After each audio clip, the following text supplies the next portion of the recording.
About 8 years ago, Teresa got in a horrible car accident. She was driving home from our house and she rolled her car off the freeway. When Teresa left our house, she had a bottle of vodka. What I suspect is Teresa drank some of that vodka and maybe took some Oxycontin on the way home as well. When the paramedics got there, she was pinned under the car. They weren't sure she was gonna make it. While she was in ICU, she had a stroke. She had pins put in her pelvis, her bladder exploded. They had her in a medically induced coma for a week. Teresa came home after 3 months. It was very difficult on Beth. She had to take care of her, wash her, feed her. I became her primary nurse and caretaker for a year. I didn't really know what I was getting myself into. This was definitely above my pay grade. Beth would monitor the pain pills, but Teresa was pretty good at manipulating Beth and getting what she wanted. She got to the point where I gave her a little one more here, one more there. Kind of just gave her what she wanted. I gave up because it just got to be too much. I let her deal with it herself. My stepdaughter, Teresa, is a heroin addict for the last 10 years. Heroin keeps you well, meth keeps you awake. Around 22 years old, Teresa was started to experiment with Oxycontin, and she was arrested for domestic violence. Up until that point, there were no red flags. Teresa was on her way to my house. I got a call that her car was impounded. There was booze in the car. It was obvious that Teresa was losing control of being able to drive a car without having booze and being high. After the police released Teresa, we brought her home. It was turmoil, insanity. The next night, I walked into her room and she had a needle in her arm. Barry ran in. Teresa was begging, Daddy, please don't flush it. I need it. I will die without it. I guess they call it. We didn't know enough about heroin to know that she wouldn't die, so we didn't flush it. The next night, I went through her bedroom and I found a metal container. It had needles, the heroin, it had meth, it had Vicodin, Xanax. The last time we saw Teresa was about 3 years ago. She had gotten kicked out of the sober living and went back to living on the streets. I really have not been involved until 2 months ago when she called and told me she was pregnant. I was shocked. A heroin addict with a baby. It's been heartbreaking. She sent me a picture of the ultrasound and it said, my girl, and it had little hearts on it. Teresa doesn't understand the magnitude of what's going on. The heroin is just taking over. And if you don't have meth, you can't stay awake.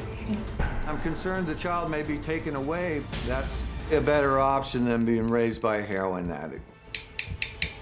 She is in no shape to be a mom, so I don't know what to do. We're really desperate for Dr. Phil's help before this innocent child is brought into the mix. When did y'all find out she was We pregnant? found out 45 days ago.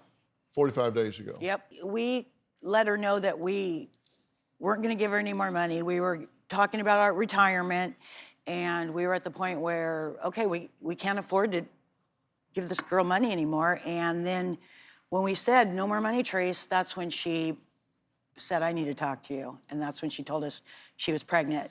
She did this as emotional extortion, right? Okay, yes. I got a baby on the way now, Yeah. so Yeah. you want to be hard with me. Right. You're mistreating this child. Right, you need to help me. So this was manipulation. And you both were shocked that she was pregnant because you didn't think she could get pregnant after the wreck, right? Right, her pelvis exploded basically, and her Right. bladder exploded, and so I just thought she couldn't get pregnant.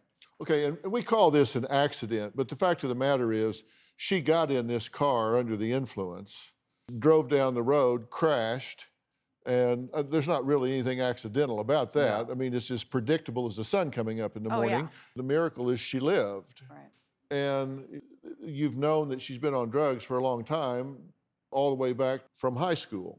And you partied during her childhood. Yeah, I was a drinker. I've been sober 20 years, so I did my share of, drinking and drugging. Yeah. And Beth, you've had your trip around the track as well. I sure have, yeah. It's been a struggle for me. Right. You had to be her caretaker. Yes, I did. I did. And that was not easy for you because there were a lot of drugs around because she had to have pain meds. Right. And- I dispensed them to her. Did you relapse? Oh, yeah, I during that time? relapsed. Yes, I did. Pressure got to you, stress Oh, yeah, got to you. for sure. Yeah, I did. I relapsed. I haven't seen my daughter Teresa in 3 years. The only time I hear from her is text. It is, hi Daddy, I love you, send me money. Over the years, Barry and I have given Teresa over $50,000. I know I'm a world-class enabler. I've been sending Teresa money ever since she started using heroin. He's still giving her money.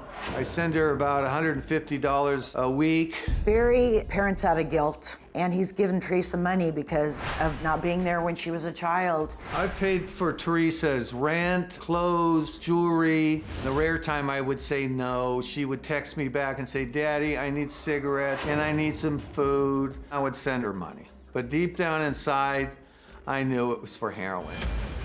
There's no doubt in my mind that Barry is funding her addiction. He sends Teresa a weekly allowance. I show Teresa my love and affection for her by taking her to have a hot meal or inviting her into my home to take a shower and get a good night's sleep. Barry shows his love for his daughter by sending her money.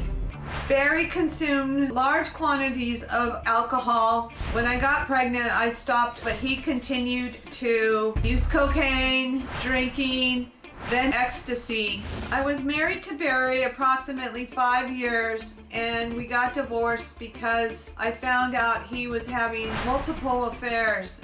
I blame Barry for Teresa's addiction because of his lifestyle. When Teresa has her baby, I'm hoping Teresa is clean. If Teresa's not clean, I'm hoping I can take the baby home. I heard Dr. Phil say once, the definition of parenting is sacrifice, and I'm willing to do that. Well, joining us via Ionico is Karin. Karin, thank you for joining us today. You realize that this baby is going to be born addicted to drugs, correct? Yes, yes. And what do you think should happen with this baby when it's born? Well, I'd like to take care of it if she isn't clean and sober. Barry, she said you're actually funding this addiction. Is that true? Yeah, I mean, to a point, you know. Are you giving her cash money? I'm giving her cash money, yeah. So you're saying, here's drug money. Yes. You know that. Yeah. Here's money to get some poison to put in your arm. Well, I know I've that's... asked him over the years to send the money to me so I can take care of her, but he has a problem with that. So do I. If I sent the money to Karin, it would go, some of it would go to Karin's needs. You know, that's why I never did that. Right. Okay? Well, hell, I'd rather put it in a paper shredder than Right. shoot Well, it up her veins. In hindsight, I wish I would have put it in a 401k, you know, but... You're giving her money knowing she's buying poison to put in her veins. I mean, the last 3 years, basically, I just gave up. I know you can't make somebody get sober. You think Karin contributes to Teresa's addiction because of a chaotic environment. Oh, absolutely. I mean, that's why I don't believe Teresa would stay there unless she was absolutely desperate. And it's just not a good environment. It never was. I think once Teresa got to a certain age, she preferred to be around me than Karin. And I think that's part of the anger that Karin has for me. Uh-huh. So, Karin, you know, we're just being straight up honest here. Do you have problems with emotional stability? I do have a very bad temper, especially when it comes to my children. If anybody is not treating them with respect, I will defend them to the hilt. Well, that's not what I asked you. Let me tell you something. I'm interested in this baby's well-being, and I'm not interested in you guys having a turf war or an ego battle. I'm interested in who will be honest with me, and you're smart enough to know, do you have problems with emotional stability? And you can spin that into a humble brag where you say, well, yes. I fight for my children if I think they're under. That's not the question I ask. I ask you, do you have problems with emotional stability? Yes, I do. For the most part, I had a pretty happy childhood. I got to do some pretty cool things, ride horses. Started riding when I was about 7 years old. I always had a roof over my head. I was never starved or beaten as a child. When I was in 8th grade, I saw a special on TV about ecstasy. It seemed really appealing. I couldn't wait to get to high school to try it. When I was 18, I started taking Oxycontin. I started snorting them. When I was 22, I came home and my boyfriend was passed out. There were needles all over the desk. I had no idea. I was kind of upset about it. I told him, it's my turn, shoot me up, and so he did. At the time, we were shooting up Oxycontin, not heroin. I'm not quite sure when I started using heroin. Once I did start, it became an everyday thing. I try not to use that much because of my situation I'm in right now. I don't want to, damage my child any more than I already have. My life is definitely chaos. I don't know how I'm gonna take care of her when I could barely take care of myself. I don't have a car seat, I don't have a crib, I don't have a place to live. I'm currently not even on prenatal vitamins. I haven't even had any OB care yet. As she's getting bigger, she moves around a lot. I tell her that I love her, that I'm sorry that I'm not a better mom, and that I hope she's doing all right. I'm about to have some coffee and try and wake up. Can you explain what coffee means? It means methamphetamines. It can make your heart kind of race or give you a little bit of energy. So how long after you hit the meth do you do heroin? Let me do it right now. It's just I'm dope sick, so when you're dope sick, your eyes water and everything hurts. I used to shoot up in my arms and then eventually had to go to my hands, but all my veins have since collapsed. I have to shoot up another way. I basically repeat the process all day. It takes about 5 minutes, but the good dope we can hit in like 3 minutes. But yeah, I usually feel like nauseous or get heartburn or something after I eat, because it helps me be able to eat. Take some heroin, add some water. It's hard to be patient, especially when you're sick.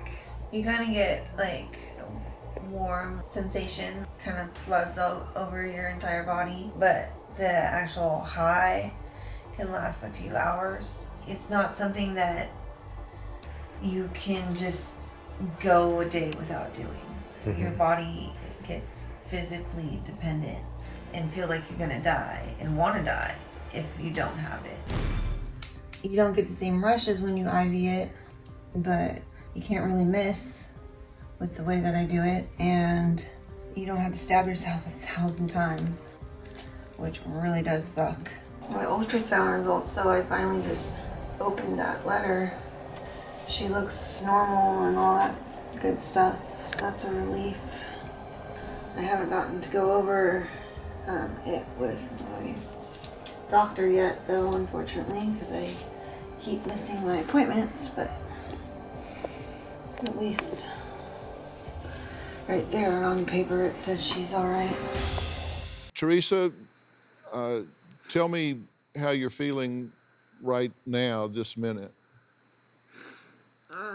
It's just hard watching all that and, seeing it like right in front of me. When was the last time you used? Probably about an hour ago. What's your concern for your baby? I'm concerned that I've done irreversible damage to her. You say you keep missing appointments. Why do you keep missing appointments? Oh, it's hard getting rides sometimes, or I'm always late everywhere. And you're not taking prenatal vitamins regularly either, are you? No. Why not? I haven't been prescribed them yet. I haven't made it to my initial OB appointment. Are you saying you've never been to the doctor? No, I've been to certain doctors, but not the OB doctor specifically. You're 34 weeks pregnant, and you haven't been to an OB yet? I've had ultrasounds done. Well, what kind of doctors did the ultrasound? I'm not sure what kind of doctors they are. Ultrasound doctors? I don't know. Like I said, I don't know anything about what I'm supposed to be doing. And so you understand you have a moral duty to this child. yes.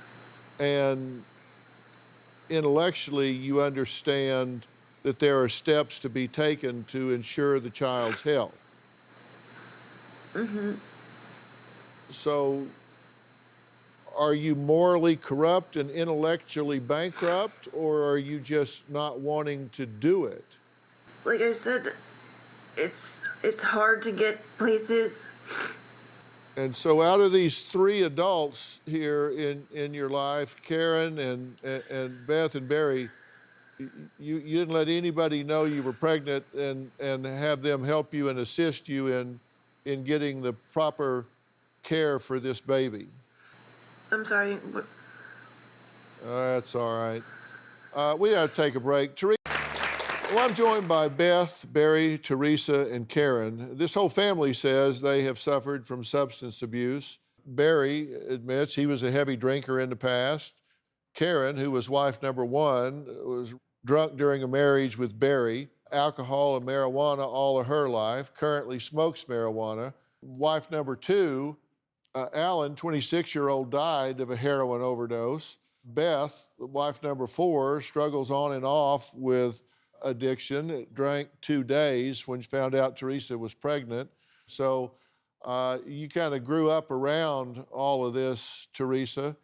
You've been to treatment several times, and you haven't really grabbed hold of treatment, correct? The last one that I was at, I completed. That was the first one that I've ever completed, but... Yeah, how long were you sober after that? About 3 months or so. Uh-huh. And why'd you start using again? I don't really have a good answer. What do you plan to do with this child when it's born? Well, I want to get clean so I can take care of her.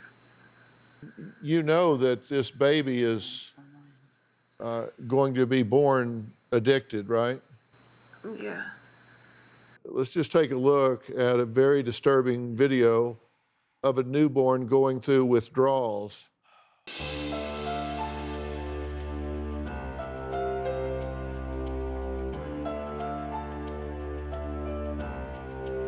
I was in labor, in the bathroom shooting heroin, about to give birth to my child. The fact that the baby is born addicted to drugs should be a big red flashing light that says, you know, danger.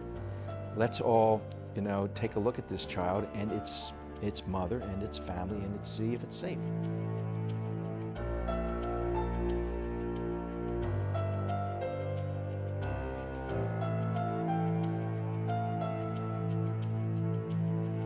You're so clouded when you're using, and when you're an addict, you think everything you're doing is okay, you're not doing anything wrong.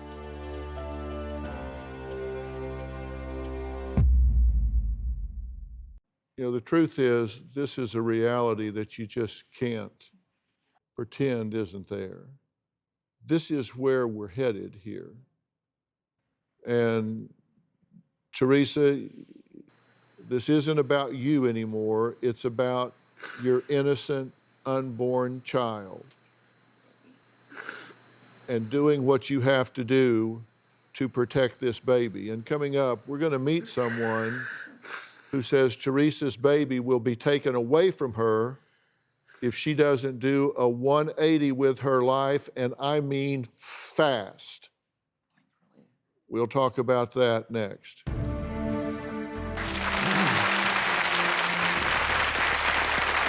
My name is Rachel. I'm a recovering addict. I started using at the age of 13 and got clean at 28. Rachel, what the hell are you doing? What the hell are you on? Like Teresa, I too was a pregnant heroin addict. I feel like when I share my story, I can be that little gleam of hope to let them know that it is possible to recover, to get clean, to stay clean, and to get your children back. I have 3 children, all 3 of which have been taken from me by CPS. Thank God. You've been passed out for like an hour. I have your kids at my house.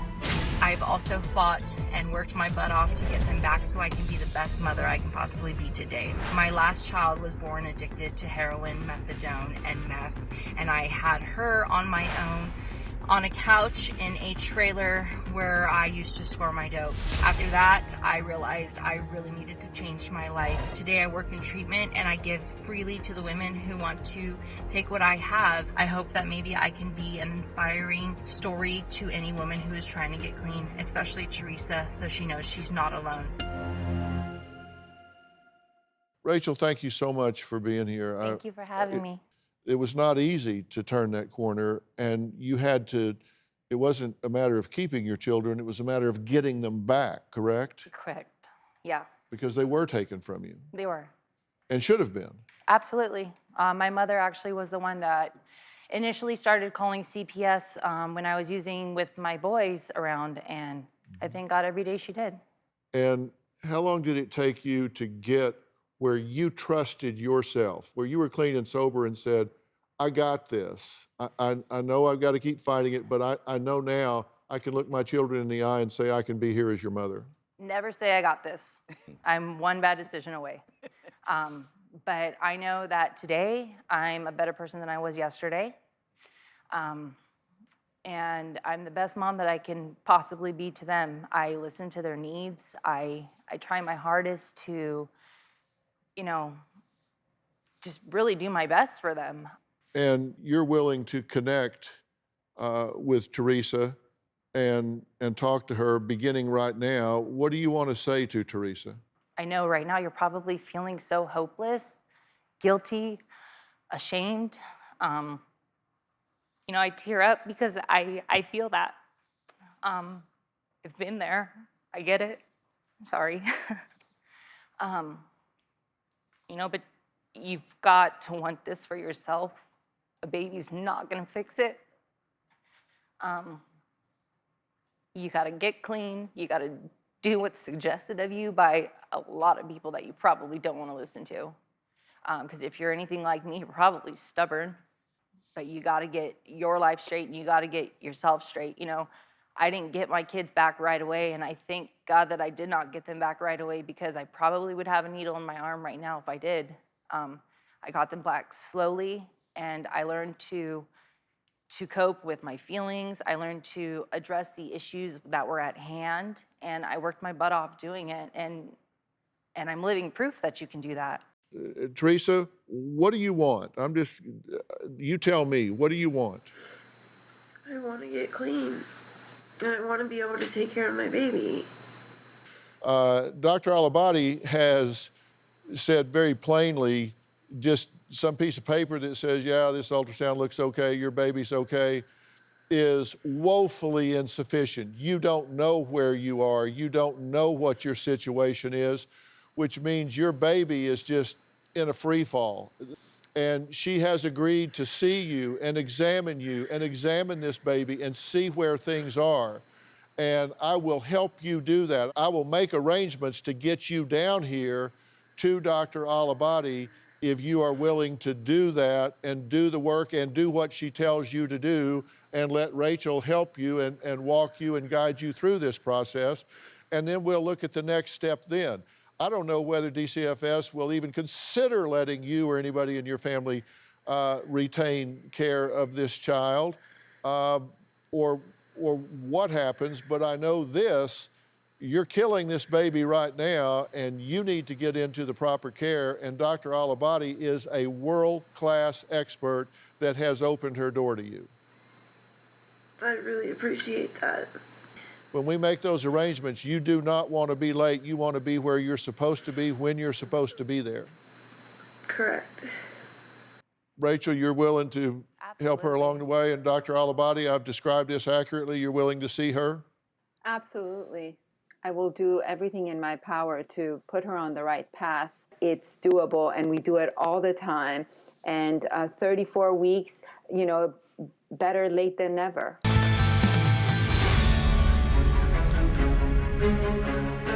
Today I'm waiting to evaluate Teresa. Hi, how are you? I'm glad you're here. So I was just reviewing your chart before I walked in. I have a doctor here today. His name is Dr. Steve Rad. He will do a detailed anatomy ultrasound. He's gonna go through every organ. This is Dr. Steve Rad. So it's nice to meet everyone. So we're gonna take a look at the baby. This is the baby's head. You can see the eyes.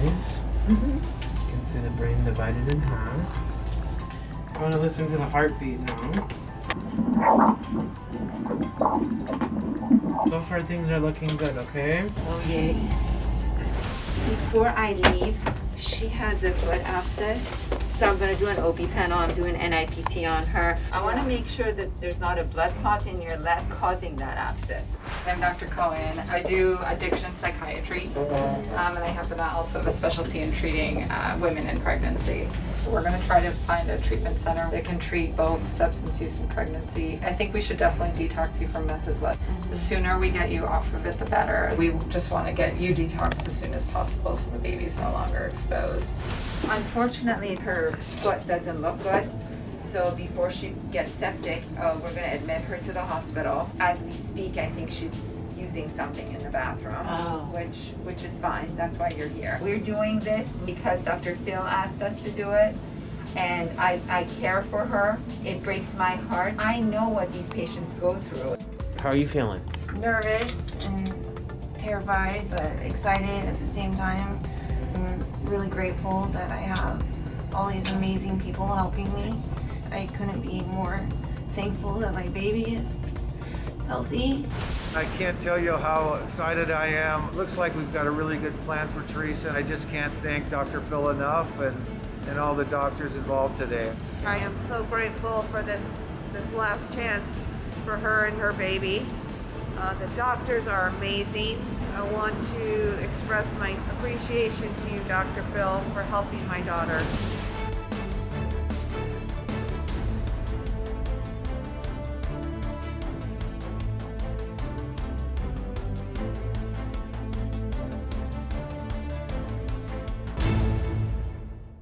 A mom-to-be. Teresa is 34 weeks pregnant and abusing heroin. A family of enablers. You can't make somebody get sober. A race against time. This isn't about you anymore. It's about your innocent, unborn child. Next, Dr. Phil.